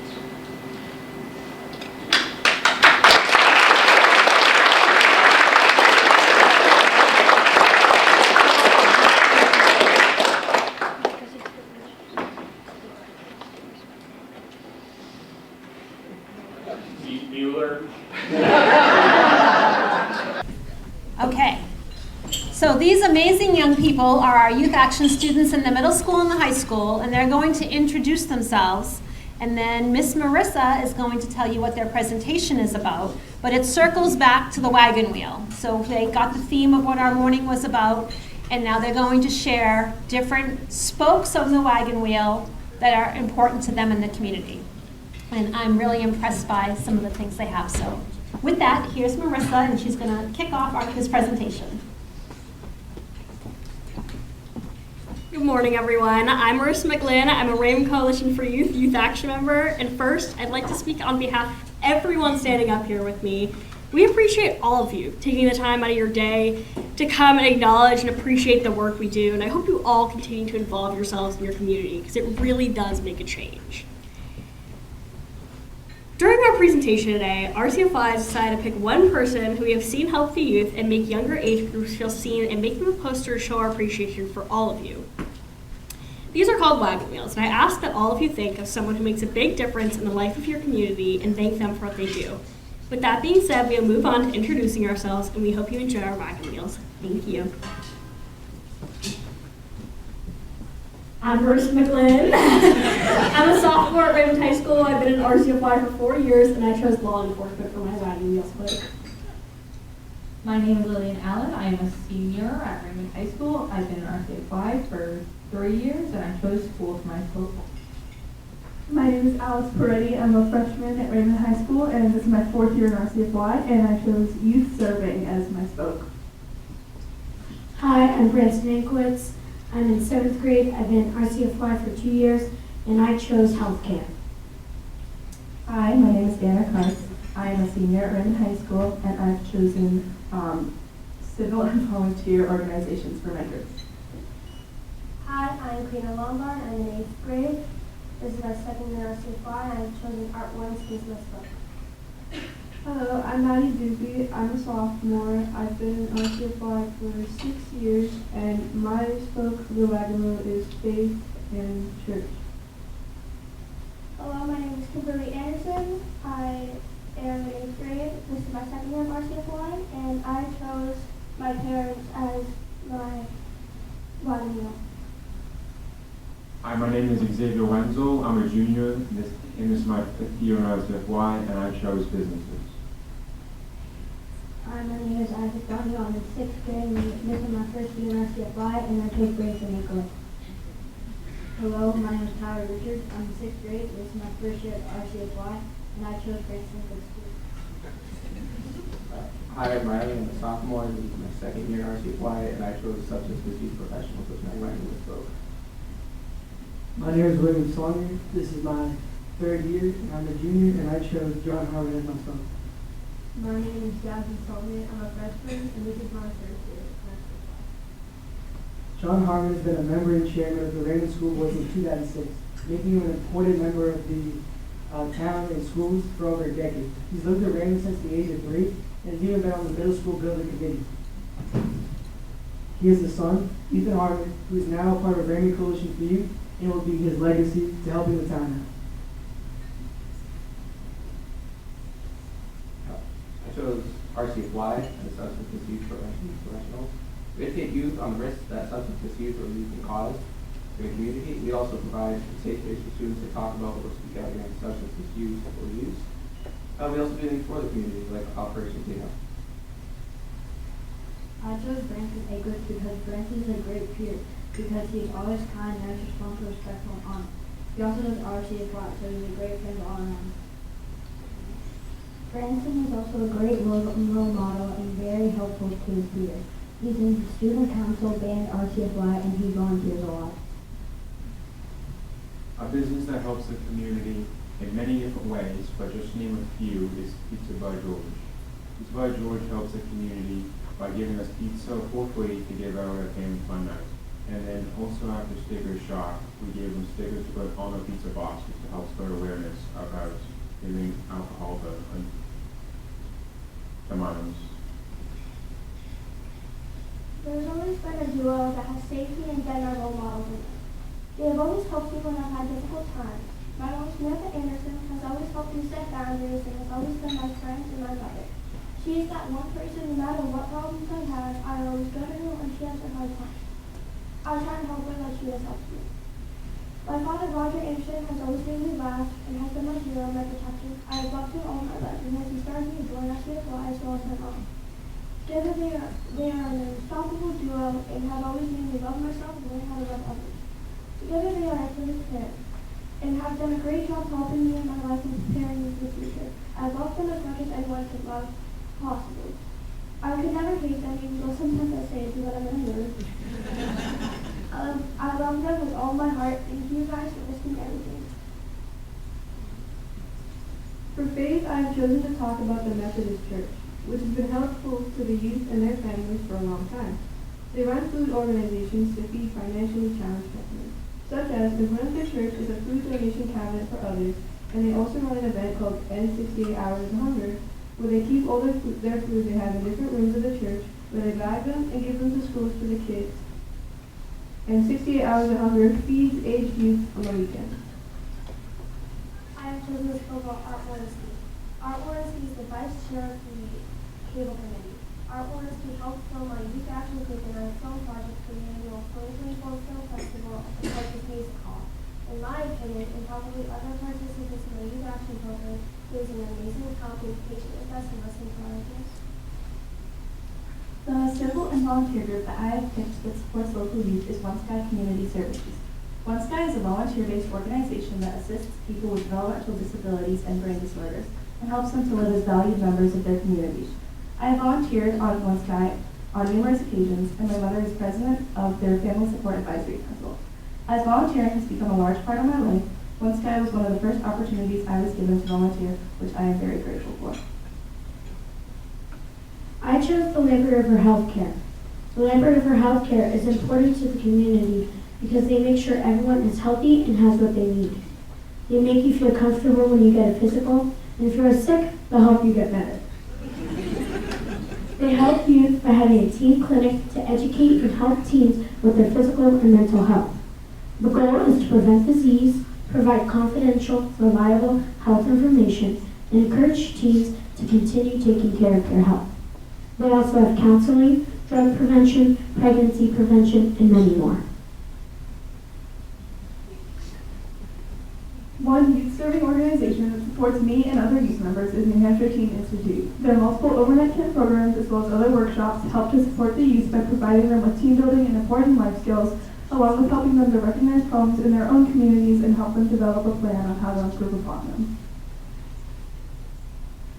When speaking about school as an entity that helps youth, it was hard to pick who I wanted to talk about. After a lot of thought, I chose Mr. Raymond and Ms. Nardone. They are two teachers that advise Seg Council. Seg Council is a place where students can communicate with admin about things they perceive to be problems rather than talking about what teachers see to be problems for students. I wanted to honor the work that Jeff Hunt does for our community, because not only does he work with juvenile probation and parole officer, he prioritizes youth's mental health. I've seen him dedicate time to show up to our RCFY meetings, which means so much as a youth action member of RCFY. But what really stood out to me about Jeff is how he works in an agency called FEED, which stands for Father Engagement Action Team. This program helps fathers reconnect their kids and escape the unhealthy lifestyle they've been stuck in. Jeff is also a part of the Department of Human Health and Services, DCIF, and the Child Protection Juvenile Justice System.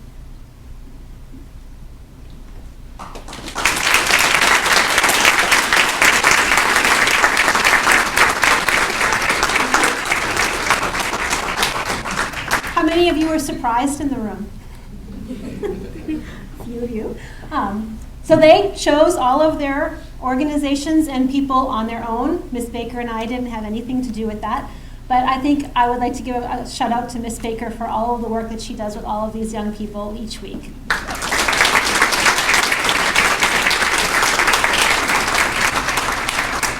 So, thank you very much. How hard was it? Was it difficult? Speaking in public? You did an amazing job, all of you. Very, very proud of you. All right. Next, they put together a Kahoot game, which Miss Lillian is going to be the guide on this one. You have orange sheets on your table. Do you want to give them the directions? Sure.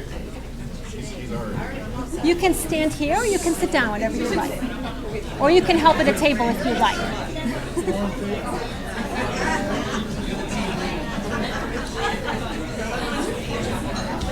So she's going to pull it up now?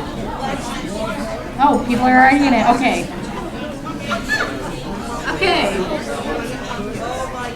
You can either scan the QR code or you can enter in the pin on Sweetblue.net.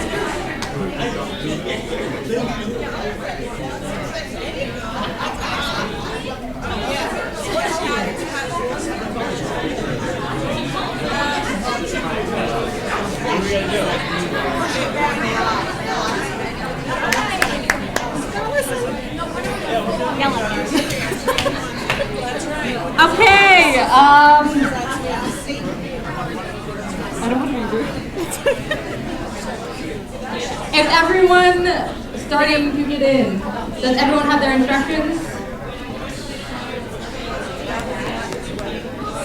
You have this paper on their desk, on their table. Oh, I think everyone. Ready? Ask if anyone's not ready. Is there any table that doesn't have someone in? Working on it? Okay. You're working on it. This law enforcement table over here, they're not being very law-abiding. They already did it, the federales, I think. Yeah.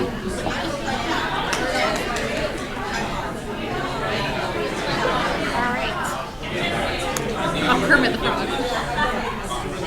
I don't know who Kermit is, but...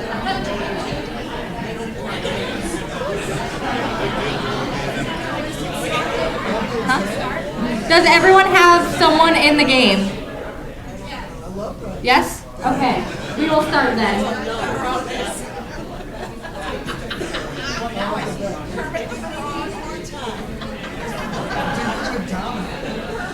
The questions are going to show up on the screen and on your screen, or they should. And you'll also have the answers on your screen.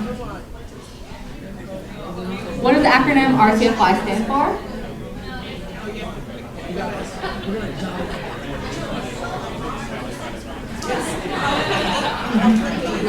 Good job.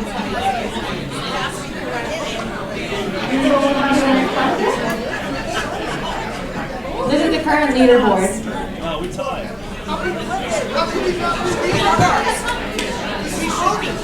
Whoever does it fastest gets the most points.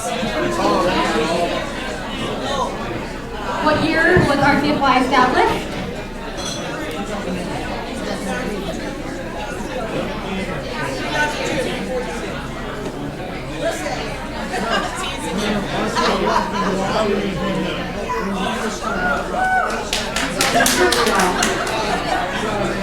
We can see the current standings. This is the current standings.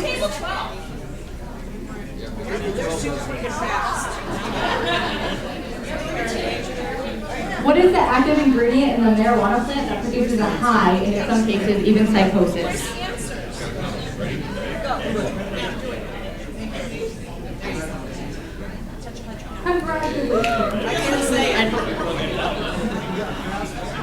These are the current standings. They're the same. Pumpkins. In the 1980s, marijuana plant potency averaged 3 to 5%. What is the average pH potency today?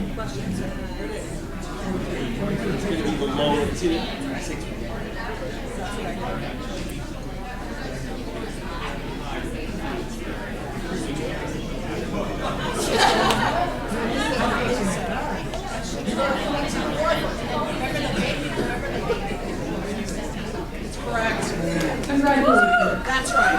This is the podium. It has not changed. True or false? Marijuana is illegal in New Hampshire.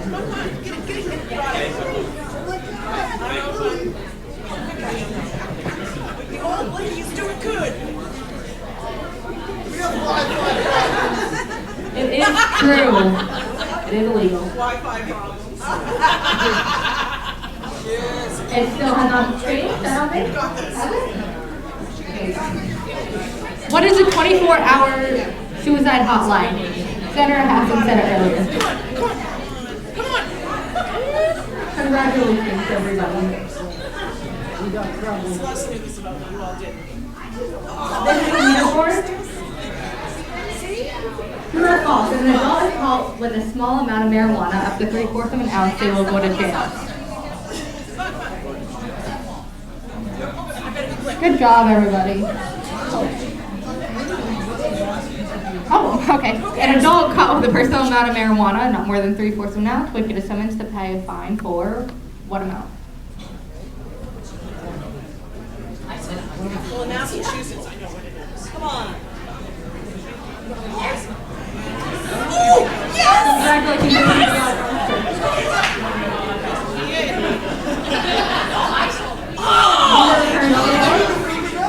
Congratulations to 14.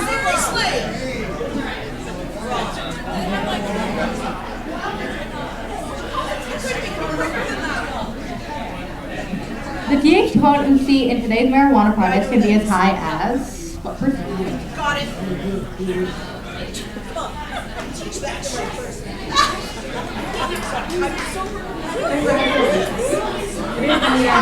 Very high. I must know who would take it on.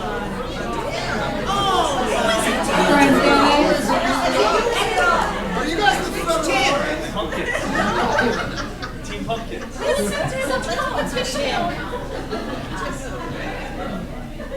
How many pills confiscated by the DEA test positive for a lethal dose of fentanyl?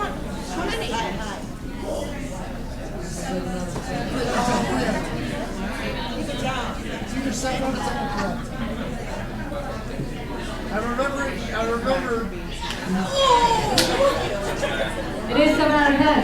Very high percentage, 70%. People phone is doing very well.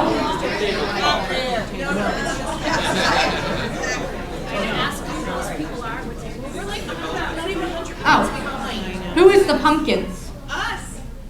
Yoo-hoo. Who's the tripods?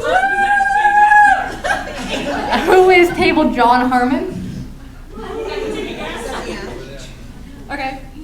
And table 15, I'm guessing is table 15. Yeah. What's the next question? What is the percentage of New Hampshire high school students who have not drank alcohol in the past 30 days? Not.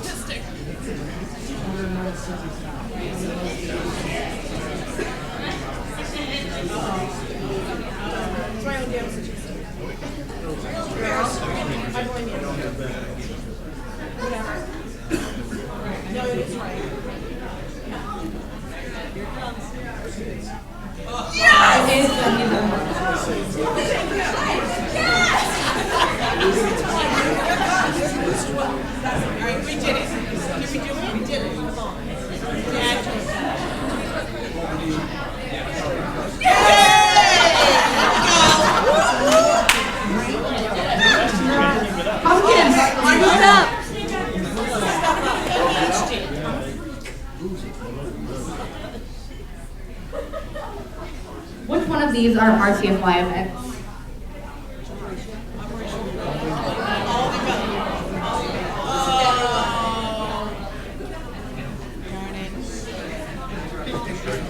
All of these are events that people take part of that are hosted by RCFY.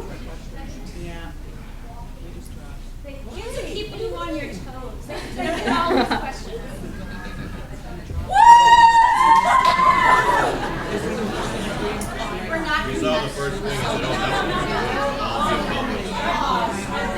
What percent of New Hampshire high school students have vaped marijuana in the past 30 days?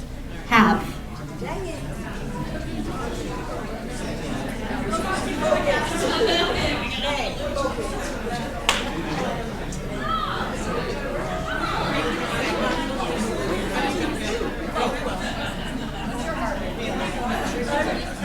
This shows that not all people are doing it.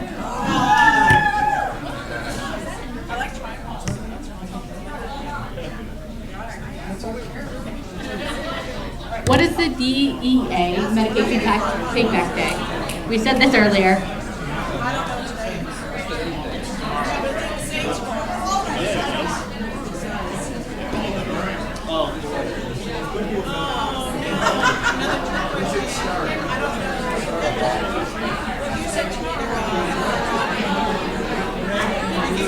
They are all correct. All of these are tomorrow.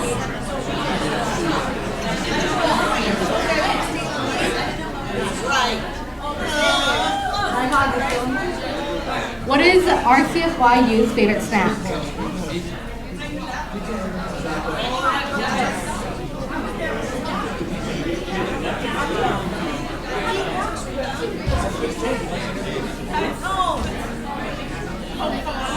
Congratulations, everybody.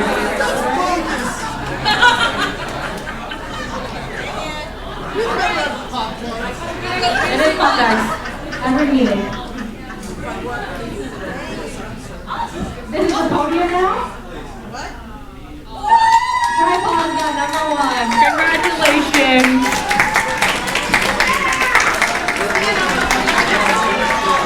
The prize is Pop-Tarts, since it is your favorite snack.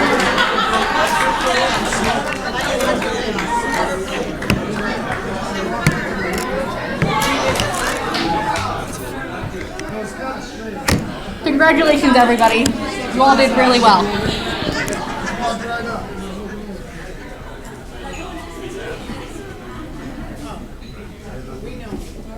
Thank you, Lily.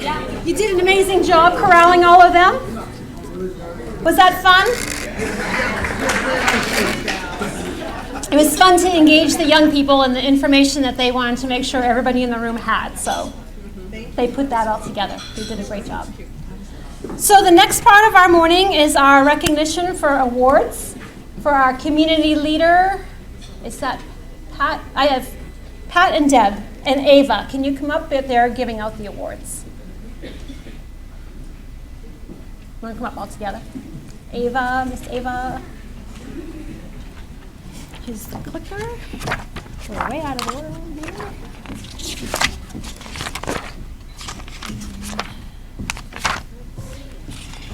First? Yep.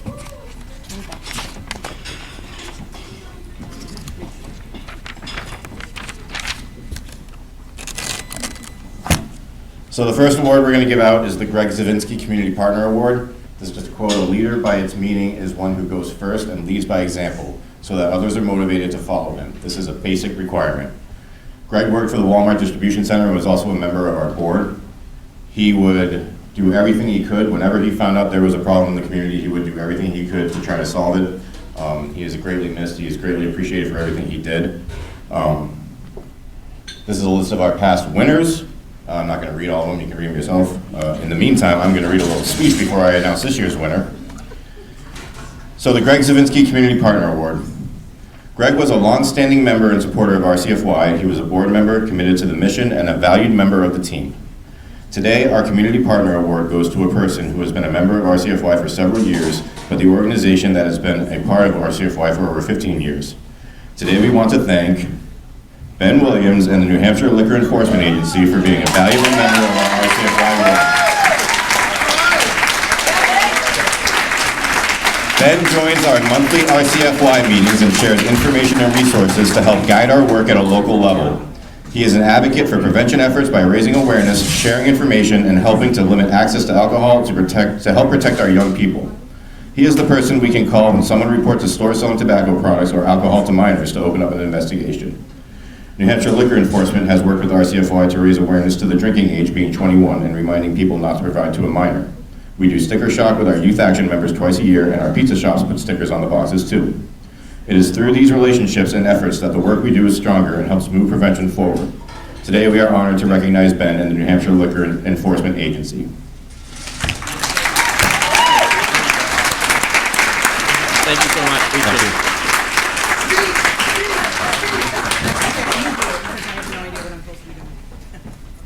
Thank you, Ben, and Liquor Enforcement for everything. We've been partners since the start of the coalition, I believe, so grateful. So there's been a little bit of a confusion with our next award, so I'm going to pop in and try to help Deb out. The next one is our Community Leader Award, which recognizes a group or an individual who goes above and beyond or steps in where there's a need for the coalition for the efforts that we work on. And this year, it's a group of people that we're recognizing. In 2020, the Raymond School District was awarded a Project Aware grant, and we put together a behavioral health advisory team. This team is made up of individuals that include our social workers, our student assistance people, the psychologists, administration. Pat and I are on the team. It's a culmination of people who can be there to support the young people, and that was included through COVID. So the Project Aware grant ended in September, and this team is continuing to stay in place to offer services and increase the evidence-based programming that's offered in our school system. I can tell you that these individuals have a lot on their plate. They have trying caseloads. Our children are struggling with a lot of things. So today, we wanted to recognize them. Not all of them are here today, but the ones who are, we would like if they could come up, please.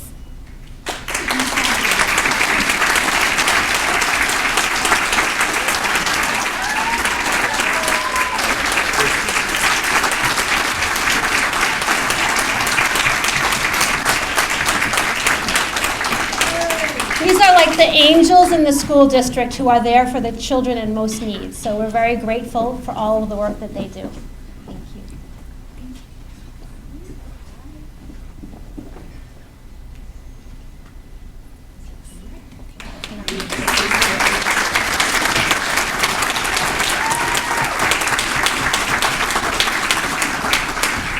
Now I'm going to give it to Miss Ava Lynn, who would like to present our Youth Leader Award. Hi, my name is Ava Lind, and I had the privilege of being a Youth Action student for 7 years. Today I'm excited to present this year's Youth Award on behalf of Raymond Coalition for Youth.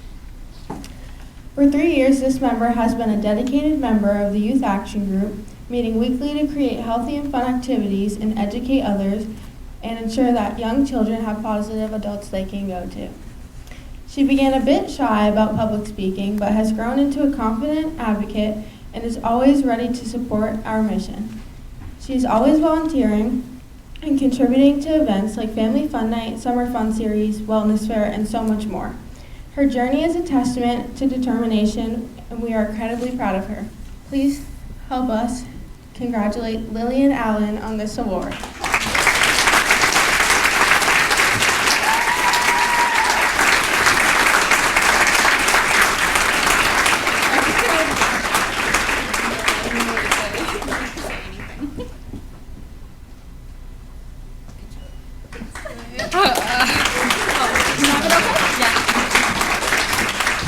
You're very welcome. Thank you. Congratulations to everybody, and more importantly, thank you for everything that you do for the young people in our community. All right, next, Ms. Lillian, is Mr. Paul Spera of the DEA. He's all excited. Look at him.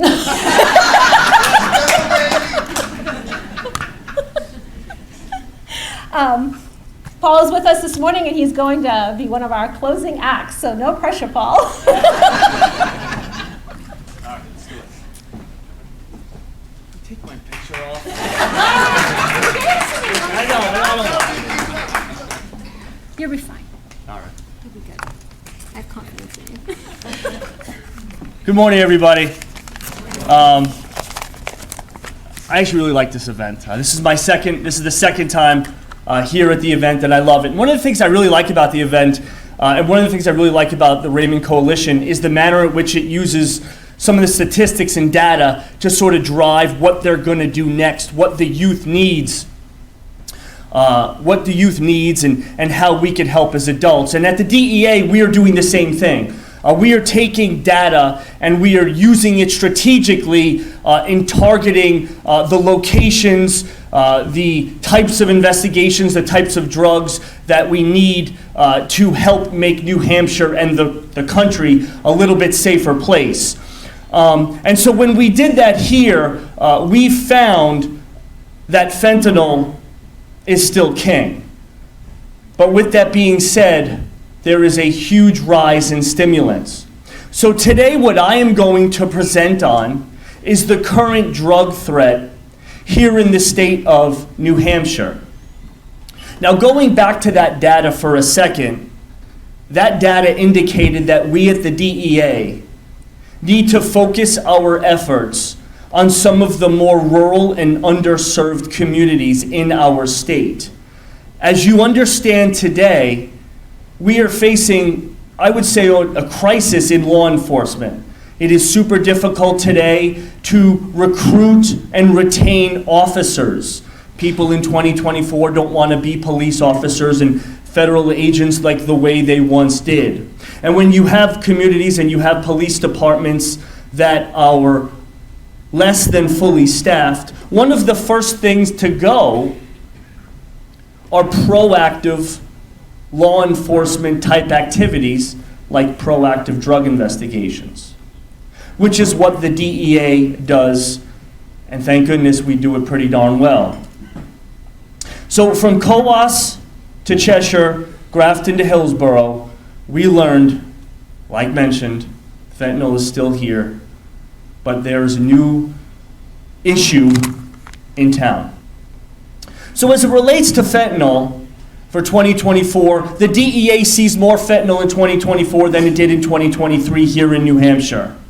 The purity, though, however, slightly dipped. It went from 7% to 5%. One of the other interesting facts about fentanyl here is that there had a gigantic increase in the presence of xylazine. Xylazine is a veterinarian animal tranquilizer used by veterinarians. It was placed in almost 1/4 of all the fentanyl that we seized in 2024. As much as these stats live in my head, I think about them every single day as I have the fortune of overseeing all operations for the DEA New Hampshire. I'm not going to talk about these stats much. I want to paint the picture of our current drug trends using stories, using events that happen from the DEA, the men and women who operate with the DEA every single day, to paint the picture of what we're seeing. And as often, these pictures, these events, start off in Lawrence, Massachusetts. As you all may or may not know, the overwhelming majority of the illicit drug supply that we face here in New Hampshire every single day comes from Lawrence, Massachusetts. They are the source of illicit drugs for New Hampshire. And so how the DEA operates is we do operations, right? One of the operations that we most commonly do is undercover operations, right? We pose as redistributors, drug dealers from New Hampshire. We go down and we identify, we get someone sells us drugs, and then we have other officers and agents do surveillance. We find out where they go, we find out where they stash their drugs, we find out other members of the organization, and then we have what we like to call as a giant takedown. We actually had one yesterday. In 2024, on multiple occasions, we had an operation to purchase fentanyl. So again, we would make a call or a text message to a known drug dealer and say, hey drug dealer, we would like to buy fentanyl from you today. And unfortunately, more often than not, they would say, not a problem. We would do these drug deals, and when the exchange would take place, the actual exchange, we would provide them money, they would provide us the fentanyl. There would be a little baggie, an additional bag, small bag. It would contain methamphetamine. And they would say to us, hey, why don't you try it out? Let us know if you like it. I'll get you a great price. You see, folks, when it comes to synthetic drugs like fentanyl and methamphetamine, there unfortunately is an unlimited supply. So when there is an unlimited supply of something, what do you need to do? Well, you need to create more demand. And so what these organizations are seeing, and now what we're seeing, is a cartel-driven market, an attempt by organizations to create a market for something that previously did not exist. And so methamphetamine is a stimulant. They have an unprecedented quantity of it in Mexico. That is where it is produced illegally for pennies. It is brought up into our country and distributed in an effort to make money. The methamphetamine that I'm unfortunately referring to, that in 2024 we seized more than we did in 2023 in New Hampshire, and in 2023 we seized more than we did in 2022, has the purity level of 99%. It is the most purest, high-potent form of methamphetamine we have ever seen in the United States. Unfortunately, that is not sort of the worst part about it. The worst part about it is that they are also placing it, and our friend Kaylee alluded to it during the presentation with the doctor, where in an effort to create demand, they're also putting it making fake pills out of it. And as you've heard for years, fake pills are nothing new. Raymond was on the front lines of this along with DEA prior to me even getting here in New Hampshire. I've been here for about 2 years. With my predecessor, John Delana, would talk about this for years. The fentanyl pills, the ones that were marketed to look like Percocets. Well, these methamphetamine pills are marketed to look like Adderall. As we all know, Adderall is something that is more commonly used amongst our youth than anyone else. Again, an attempt to create a market where one previously did not exist.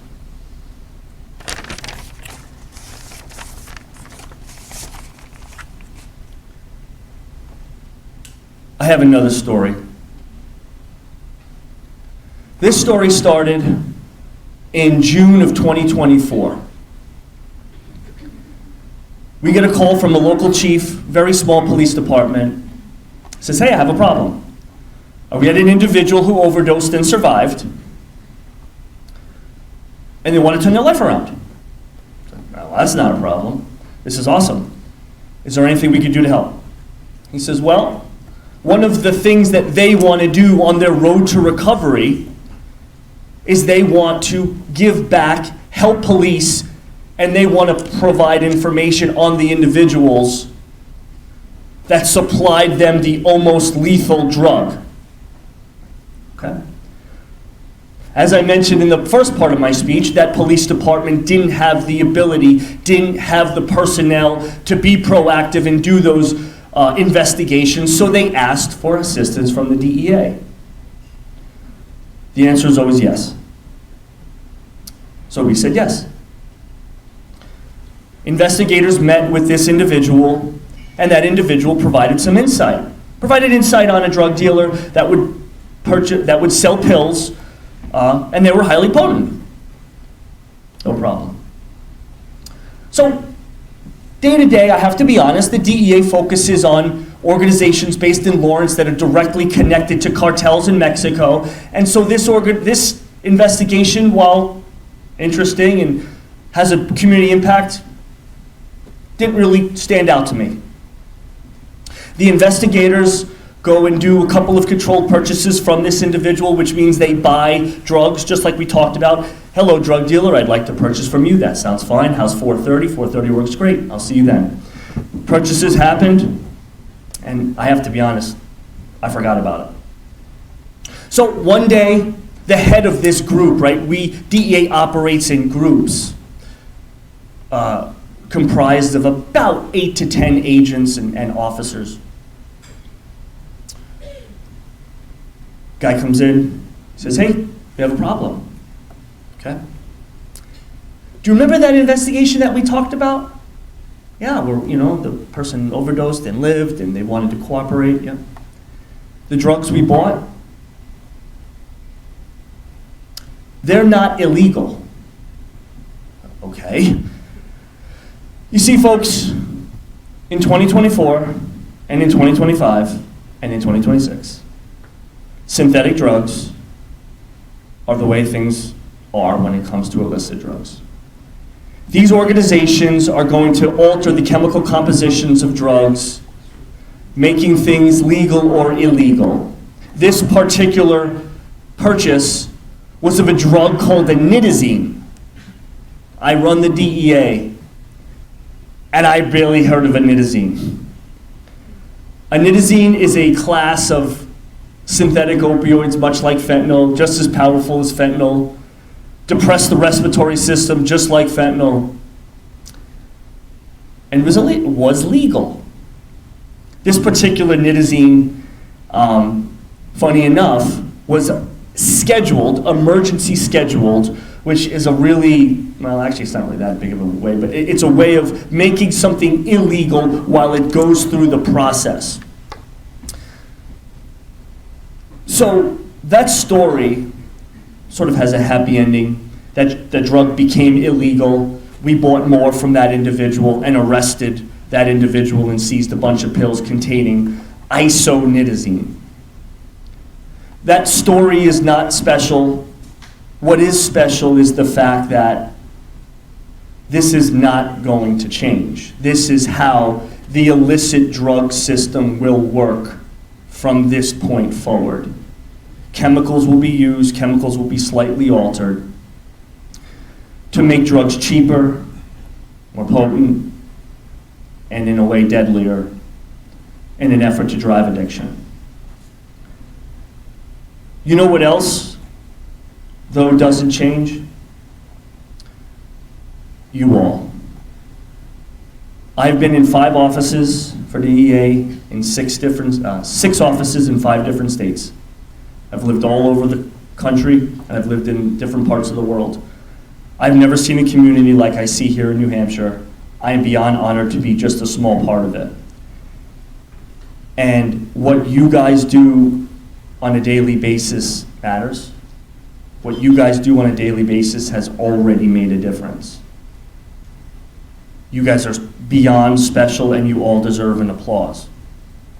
So while next year, if I have the pleasure of coming up here and providing the next iteration of drug trends for the state of New Hampshire, I probably will come bearing not so great news. But if you all are in this room with me, I love New Hampshire's chances. I want to again thank you for what you do. Thank you to the Raymond Coalition, and have a great day.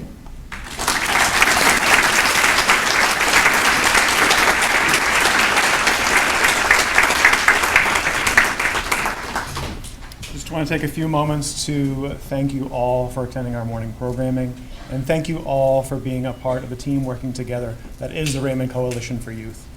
Thank you for the commitment to the well-being and safety of all the youth, and being that strong spoke in that wheel that moves us forward. As you transition back to your busy lives, busy schedules today, please take what you learned, what you heard, and share that with another. Be that voice of strength and hope. As you do transition, I thank you for all the things that you do in the community. Be that power of example for others. Be that person you needed growing up.